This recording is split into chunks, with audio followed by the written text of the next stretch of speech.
আমাদের অধিকারগুলো ফিরে পাবে এবং বাংলার মানুষ তাদের কথা বলার অধিকার ফিরে পাবে।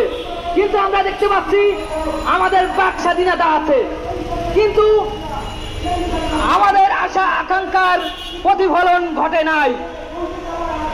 আমরা এই গণঅভ্যুত্থানে গুরুত্বপূর্ণ ভূমিকা রেখেছিলাম, সাংবাদিক ভাইরা সহ আপনারা সবাই সর্বস্তরের মানুষ গুরুত্বপূর্ণ ভূমিকা পালন করেছিলেন সোনার বাংলাদেশ বিনির্মাণের জন্য। সেই জায়গা থেকে আমরা দেখতে পাচ্ছি আমরা এখনো বৈষম্যের শিকার, আমাদের ভাগ্যের পরিবর্তন ঘটে নাই। আমরা বিগত সময় দেখতে পাচ্ছি সুবিধাবাদীরা দেশটাকে ধ্বংস করেছে, এখন দেখছি আমরা দেখতে পাচ্ছিলাম স্বৈরাচার দেশটাকে ধ্বংস করেছে, এখনো দেখছি সুবিধাবাদীরা দেশটা